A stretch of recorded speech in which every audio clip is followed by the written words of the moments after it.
ပြီးခဲ့တဲ့မတ်လကကျင်းပခဲ့တဲ့2024-2025ပညာသင်နှစ်တက္ကသိုလ်ဝင်စာမေးပွဲမှာ6ဘာသာလုံးဝင်ရောက်ဖြေဆိုခဲ့တဲ့ကျောင်းသားကျောင်းသူများအားဖြေဆိုခွင့်ကပ်ပြားများထုတ်ပေးမှာဖြစ်ပါတယ်။အခုခါကျောင်းသားကျောင်းသူတွေကိုကျောင်းသုံးဗလာစာအုပ်များပြန်လည်ထုတ်ပေးခြင်းသင်ခန်းစာများပြန်လည်တင်ကြားပေးခြင်းများဆောင်ရွက်လျက်ရှိနေပါတယ်။သတင်းပြေဆုံးကိုသတင်းတောက်မဝင်းမြတ်တနာလင်းကဆက်လက်တင်ပြပေးမှာဖြစ်ပါတယ်ရှင်။ပြီးခဲ့တဲ့မလ28ရက်နေ့ကလှုပ်ခတ်ခဲ့တဲ့မန္တလေးငလင်ကြီးကျောင်း2024-2025ပညာသင်နှစ်တက္ကသိုလ်ဝင်စာမိုးပွဲကိုပြန်လည်ဖြေဆိုကြရမှာပြီးခဲ့တဲ့မလကကျင်းပခဲ့တဲ့တက္ကသိုလ်ဝင်စာမိုးပွဲမှာ6ဘာသာလုံးဝင်ရောက်ဖြေဆိုခဲ့တဲ့စာရင်းတွေအတိုင်းဝင်ရောက်ဖြေဆိုကြရမှာဖြစ်တယ်လို့သိရှိရပါတယ်။ဘာသာစုံဖြေခဲ့တဲ့ကျောင်းသားကျောင်းသူတွေကိုပဲပြန်လည်ဖြေဆိုခွင့်ပြုမှာဖြစ်တဲ့အတွက်ကြောင့်မို့ကျွန်တော်တို့ရခိုင်ကလေးကစာမွေးဖြေဆိုခွင့်ကလေးကပြက်ကွက်စီးရင်နဲ့အဲ့တော့ဒါတွေကနေ့စဉ်ဘာသာရလိုက်စီးရင်တွေရှိပြီးသားဖြစ်ပါတယ်။မြန်မာနိုင်ငံစာရေးအဖွဲ့ကလည်းပဲ6ဘာသာလုံးဖြေတဲ့ဘာသာစုံဖြေခဲ့တဲ့ကျောင်းသားကျောင်းသူတွေကိုပဲဖြေဆိုခွင့်ကပ်ပြားတွေထုတ်ပေးမှာဖြစ်ပါတယ်။နောက်ဆုံးနေပြီးတော့မှ12530ဦးဖြေဆိုခဲ့တာဖြစ်ပါတယ်။ကျောင်းသားကျောင်းသူများအနေနဲ့ဒီစာမေးပွဲကိုအဲ့တော့မပြတ်မကွက်ဝင်ရောက်ပြီးတော့ဖြေဆိုနိုင်အောင်ဒီကြိုးစားကြဖို့တိုက်တွန်းပြောကြားလိုပါတယ်ကျွန်တော်တို့ပညာရေးဌာနအနေနဲ့လည်းပဲကျွန်တော်တို့အခြေခံပညာကျောင်းများရောကိုယ်ပိုင်ကျောင်းများမှာတက်တဲ့ကျောင်းသားကျောင်းသူများရော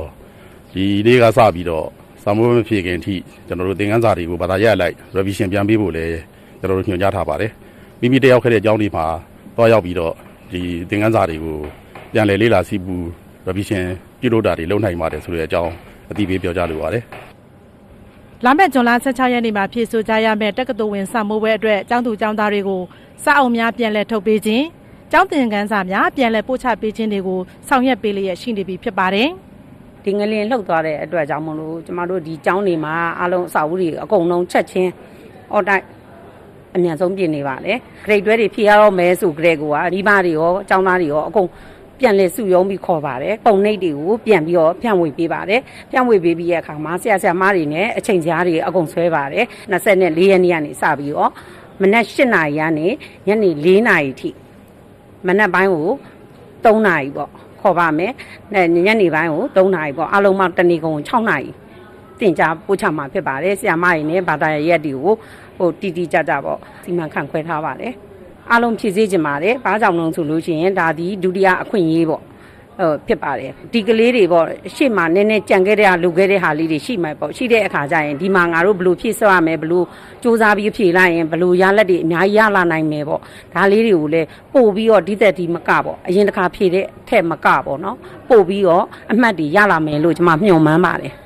စာမေးပွဲပြန်ဖြေရမယ်ဆိုတော့ကျွန်တော်အရင်ကယာထားတဲ့စာတွေကိုပဲပြန်နှွှဲဖို့အစီအစဉ်ရှိတယ်အခုကျောင်းကြီးကတော့ဒီကျောင်းမှာစာပြန်ခေါ်မယ်လို့ပြောတယ်အဲ့ဒါကိုမတက်ဖြစ်ရင်တော့အိမ်မှာကိုယ့်ဘာကို search တာတွေပြန်လုပ်မယ်ပေါ့နော်ဖြေနိုင်ခဲ့ပါတယ်ခုံတို့ကတော့3ဘာသာလောက်ပဲပါမှာအခုပြန်ဖြေရမယ်ဆိုတော့ကိုယ့်ရဲ့